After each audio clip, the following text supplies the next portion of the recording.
नमस्कार मेरे प्यारे साथियों, स्वागत है आप सभी का आपका YouTube चैनल बीपी एग्जाम गुरु में। तो कैसे हैं? उम्मीद करता हूं कि आप लोग अच्छे ही होंगे। आज के सेशन में देखने वाले हैं रेलवे ग्रुप डी के लिए साइंस के टॉप 35 एमसीक्यू टेस्ट सीरीज प्रश्न, जो आपके यहाँ पे रेलवे ग्रुप डी के एग्जाम में कई वर्षों से रिपीट किया जा रहा है। तो चलिए बिना देरी के करते वीडियो का स्टार्ट और देखते हैं रेलवे के एग्जाम में कैसा प्रश्न पूछी जाती है। क्वेश्चन नंबर 1, जब किसी वस्तु का ताप बढ़ता है तो उसका चालकता क्या होता है? जब किसी वस्तु का जो ताप है बढ़ जाता है तो उसकी चालकता क्या होता है? तो चालकता उसका घट जाती है। तो इस बात को याद रखिएगा, उसका चालकता घट जाती है। इसका करेक्ट आंसर आपके यहाँ पे बी हो जाएगी। अब यहाँ पे क्वेश्चन नंबर 2 को देखिएगा। क्वेश्चन नंबर 2 क्या पूछ रही है यहाँ पे? रदरफोर्ड के परमाणु मॉडल के अनुसार परमाणु का अधिकांश भाग है। रदरफोर्ड के परमाणु मॉडल के अनुसार परमाणु का अधिकांश भाग है। तो 2 के करेक्ट आंसर आपके यहाँ पे बी होने वाली है। रिक्त होती है, क्या होती है? रिक्त होती है। जो आप यहाँ पे दूसरा ऑप्शन रिक्त देख पा रहे होंगे, इसका करेक्ट आंसर आपके यहाँ पे बी हो जाएगी। अब यहाँ पे क्वेश्चन नंबर 3 देखिए। कौन सा धातु विद्युत का सबसे अच्छा चालक है? ऐसा कौन सा धातु है जो विद्युत का सबसे क्या है? अच्छा चालक है। तो आपके यहाँ पे चांदी हो जाएगी। जो आप यहाँ पे तीसरा ऑप्शन है चांदी देख पा रहे होंगे। ऐसा प्रश्न दोस्त आपके यहाँ पे रेलवे ग्रुप डी के एग्जाम में पूछिए प्रश्न है। सारे प्रश्नों को आप यहाँ पे बेसिक अच्छी तरीका से जो है कवर कीजिएगा। देखिए यहाँ पे मनुष्य की आंख का कौन सा भाग प्रकाश को अपवर्तित करता है? मनुष्य के आंख का ऐसा कौन सा भाग है जो प्रकाश को अपवर्तित करती है? तो 4 के करेक्ट आंसर आपके यहाँ पे जो है डी होने वाली है। कॉर्निया करती है। कौन करती है? कॉर्निया करती है। अब यहाँ पे क्वेश्चन नंबर 5 को देखिएगा। क्वेश्चन नंबर 5 यहाँ पे क्या पूछ रही है कि पृथ्वी पर ऋतुओं का परिवर्तन किस कारण होता है? पृथ्वी पर जो ऋतुओं का परिवर्तन होती है, मतलब कि जो ठंडा गर्मी ऐसा मतलब मौसम आती है, वो किस कारण से होती है? तो 5 के करेक्ट आंसर आपके यहाँ पे बी हो जाएगी। परिक्रमण और झुकाव के कारण होती है। किस कारण होती है? परिकरण और झुकाव के कारण होती है। जो आप यहाँ पे दूसरा ऑप्शन देख पा रहे होंगे, इसका करेक्ट आंसर आपके यहाँ पे दोस्त बी होने वाली है। और जिसने अब तक मेरे चैनल को सब्सक्राइब नहीं किया होगा दोस्त, तो प्लीज मेरे चैनल को आपके यहाँ पे सब्सक्राइब करके जुड़े रहना है। बिल्कुल ही टॉप लेवल के क्वेश्चन आपके यहाँ पे जो है रेलवे ग्रुप डी से रिलेटिव मिलता रहेगा दोस्त। आपके यहाँ पे सब्सक्राइब करके जुड़ा रहना। देखिए क्वेश्चन नंबर 6 यहाँ पे क्या पूछ रही है? ठोस का सीधे गैस में बदलना क्या कहलाता है? ठोस का सीधे गैस में बदलना क्या कहलाता है? तो 6 के करेक्ट आंसर आपके यहाँ पे बी होने वाली है। ऊर्ध्वाधर तापन कहलाती है। क्या कहलाती है? ऊर्ध्वाधर तापन कहलाती है। जो आप यहाँ पे दूसरा ऑप्शन ऊर्ध्वाधर तापन देख पा रहे होंगे, इसका करेक्ट आंसर बी हो जाएगी। अब यहाँ पे क्वेश्चन नंबर 7 क्या पूछ रही है?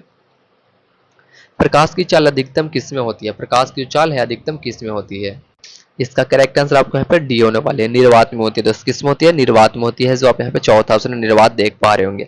अब यहाँ पे क्वेश्चन नंबर 8 देखिए। 8वां प्रश्न यहाँ पे जो है क्या पूछ रही है? कौन सी गैस जल में घुलकर अम्ल बनाती है? ऐसा कौन सा गैस है जो जल में घुलकर क्या करती है? अम्ल को बनाती है। तो 8 के करेक्ट आंसर आपके यहाँ पे ए होने वाली है। CO2। कौन सा? CO2। CO2 आपको जो है उस जल में घुलकर अम्ल को बनाती है। इस बात को याद रखिएगा। इसका करेक्ट आंसर आपके यहाँ पे ए होने वाली है दोस्तों। अब यहाँ पे क्वेश्चन नंबर 9 को देखिएगा।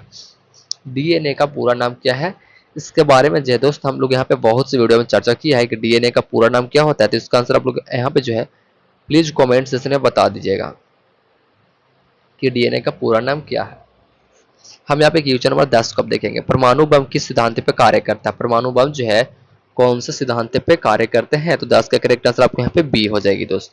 नाभिकीय विखंडन पे। किस पे? नाभिकीय विखंडन पे कार्य करता है। जो आप यहाँ पे दूसरा ऑप्शन नाभिकीय विखंडन देख पा रहे होंगे। क्वेश्चन और इसका करेक्ट आंसर आपके यहाँ पे बी होने वाली है। और जिसने अब तक मेरे चैनल को सब्सक्राइब नहीं किया होगा, तो प्लीज मेरे चैनल को सब्सक्राइब करके आपको यहाँ पे जुड़े रहना है। जिसको भी क्लास का पीडीएफ चाहिए होगा, टेलीग्राम का लिंक इस वीडियो के डिस्क्रिप्शन में दिया हुआ है, आप लोग ज्वाइन कर सकते हैं। वो आपको जो है पीडीएफ प्रोवाइड करवा दिया जाएगा। देखिए ट्यूबरकुलोसिस। ट्यूबरकुलोसिस यानी टीबी का कारण क्या है? इसका कारण जो है क्या है? टीबी का कारण क्या है? तो 11 का करेक्ट आंसर आपके यहाँ पे बी हो जाएगी। बैक्टीरिया। बैक्टीरिया के कारण जो है टीबी होती है, जिसको हम लोग यहाँ पे ट्यूबर कुलोसिस बोलती है। इसका करेक्ट आंसर आपके यहाँ पे बी होने वाली है। बैक्टीरिया। अब यहाँ पे क्वेश्चन नंबर 12 को देखिएगा। रक्त में कौन सा तत्व ऑक्सीजन वहन करता है? रक्त में ऐसा कौन सा तत्व है जो ऑक्सीजन को वहन करता है? तो 12 का करेक्ट आंसर बी होने वाली। हीमोग्लोबिन करती है। कौन करती है? तो आपके यहाँ पे हीमोग्लोबिन करती है। जो आप यहाँ पे दूसरा ऑप्शन है हीमोग्लोबिन देख पा रहे होंगे दोस्त। अब यहाँ पे क्वेश्चन नंबर 13 को देखिए। क्वेश्चन नंबर यहाँ पे 13 क्या पूछ रही है? कौन सा तत्व अधातु होते हैं?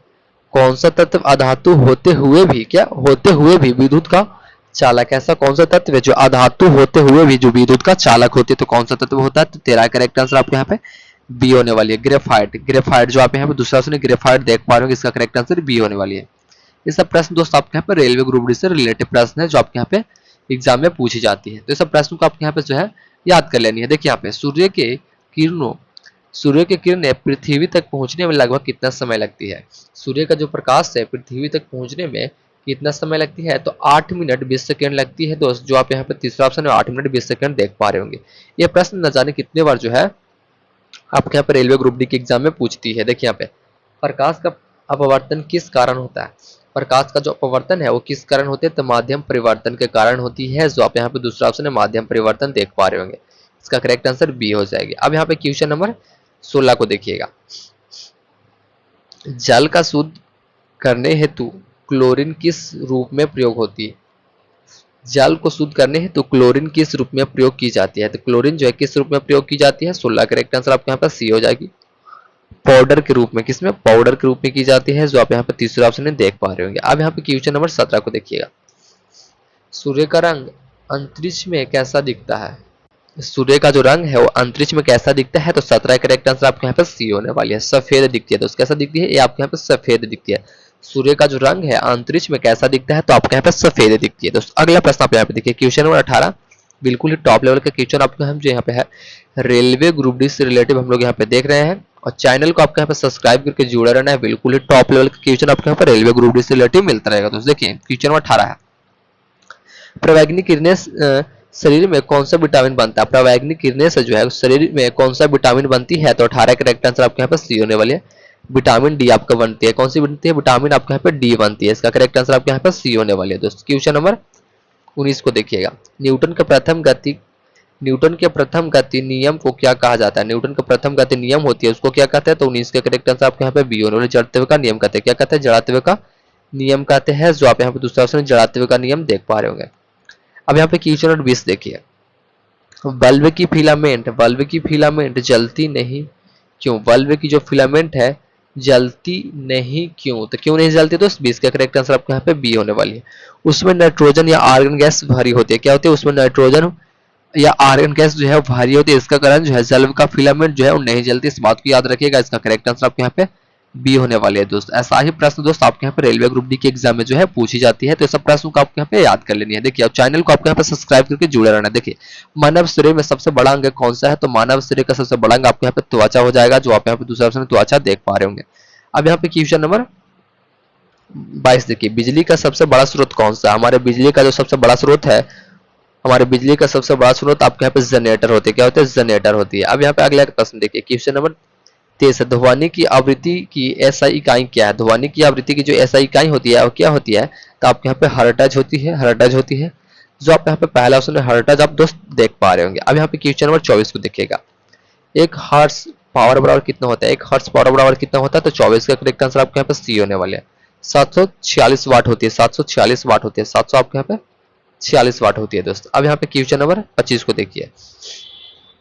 पानी में बर्फ क्यों तैरती है। पानी में जो बर्फ है वो क्यों उतरती है, तो 25 का करेक्ट आंसर बी हो जाएगी। उसका घनत्व कम है। उसका घनत्व के कारण जो है, उसका घनत्व कम होने के कारण जो है पानी में बर्फ तैरने लगती है। इस बात को याद रखिएगा। इसका करेक्ट आंसर आपको यहाँ पे बी होगा। अब यहाँ पे क्वेश्चन नंबर 26 को देखिएगा कि शरीर का तापमान नापने का यंत्र कौन सा है। शरीर का जो तापमान मापने का यंत्र होती है, नापने का यंत्र होती है, वो कौन सी होती है, तो 26 का करेक्ट आंसर आपके यहाँ पे बी हो जाएगी। थर्मामीटर होती है। और थर्मामीटर में कौन सी धातु उपयोग किया जाता है, तो आपके यहाँ पे जो है वो पारा किया जाता है। इस बात को भी याद रखिएगा। थर्मामीटर में कौन सा धातु उपयोग किया जाता है, तो आपके यहाँ पे पारा किया जाता है। इस बात को भी याद रखिएगा। अगला प्रश्न आप यहाँ पे देखिए, क्वेश्चन नंबर 27। क्वेश्चन नंबर 27 क्या पूछ रही है, 27 पूछ रहे कि मनुष्य के शरीर में कैल्शियम का सर्वाधिक भंडार कहाँ होता है। मनुष्य के शरीर में कैल्शियम का सर्वाधिक भंडार जो है वो कहाँ होता है, तो 27 का करेक्ट आंसर आपके यहाँ पे बी होने वाली है। हड्डियों में होती है। तो इसका होती है हड्डियों में होती है। इसका करेक्ट आंसर बी हो जाएगी, हड्डियों में होती है। अब यहाँ पे क्वेश्चन नंबर 28 देखिए।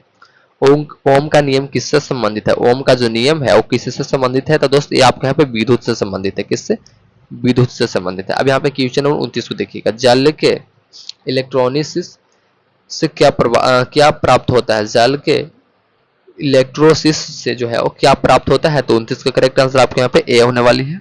हाइड्रोजन और ऑक्सीजन प्राप्त होती है। जो आप यहाँ पे पहला ऑप्शन है हाइड्रोजन और ऑक्सीजन देख पा रहे होंगे। अब यहाँ पे क्वेश्चन नंबर 30 को देखिएगा। मनुष्य के शरीर का पीएच मान लगभग कितना होता है। मनुष्य का शरीर के जो पीएच मान होती है लगभग आपके यहाँ पे जो है 7.4 होती है। कितनी होती है, 7.4। फिर यहाँ पे अगला प्रश्न आप देखिए, क्वेश्चन नंबर 31 क्या पूछ दिए थे। क्वेश्चन नंबर 31 यहाँ पे पूछ रहे हैं, पृथ्वी के वायुमंडल में सर्वाधिक मात्रा में कौन सी गैस होती है। पृथ्वी के वायुमंडल में सर्वाधिक मात्रा में कौन सी गैस होती है। तो 31 का करेक्ट आंसर आपके यहाँ पे जो है बी होने वाली है दोस्तों, नाइट्रोजन होती है। क्या होती है आपके यहाँ पे, नाइट्रोजन होती है। क्वेश्चन नंबर 31 का करेक्ट आंसर आपके यहाँ पे बी हो जाएगी। इसका करेक्ट आंसर आपके यहाँ पे बी हो जाएगी। 31 नंबर क्वेश्चन का करेक्ट आंसर बी होने वाली है। अगला प्रश्न आप यहाँ पे देखिए, क्वेश्चन नंबर 32, लोहे में जंग लगने के लिए क्या आवश्यक है। लोहे में जंग लगने के लिए जो है वो आपके यहाँ पे 32 का करेक्ट आंसर सी हो जाएगी। जल और ऑक्सीजन दोनों आवश्यक होती है। अगर लोहे में जंग लगना है तो जल और ऑक्सीजन की दोनों की मात्रा आवश्यक होती है, तभी जो है लोहे में जंग लगती है। इस बात को याद रखिएगा। क्वेश्चन नंबर 33 देखिए, मानव हृदय में कितने कक्ष होते हैं। मानव हृदय में कितने कक्ष होते हैं। तो 33 का करेक्ट आंसर आपके यहाँ पे सी होने वाली है, 4 कक्ष होते हैं। कितने आपके यहाँ पे 4 कक्ष होते हैं। क्वेश्चन नंबर 34 देखिए, जीवाणु और वायरस में क्या अंतर है। जीवाणु और वायरस में क्या अंतर है। तो 34 का करेक्ट आंसर ए होने वाले है। जीवाणु जीवित होते हैं और वायरस निर्जीवित होते हैं। क्या होता है, जीवाणु जो है वो जीवित होते हैं और वायरस निर्जीवित होती है। इस बात को याद रखिएगा। इसका करेक्ट आंसर आपके यहाँ पे ए हो जाएगी। अब यहाँ पे क्वेश्चन नंबर 35 देखिए, सूर्य का तापमान लगभग कितना होता है। सूर्य का जो तापमान है लगभग आपके यहाँ पे जो है 60,000 डिग्री सेल्सियस होती है। इस बात को याद रखिएगा। इसका करेक्ट आंसर बी होने वाली है। तो ठीक है, मिलता है अगले तब तक के लिए जय हिंद जय भारत। आज के लिए इतना काफी है। चैनल को आपके यहाँ पे सब्सक्राइब करके जुड़े रहना है।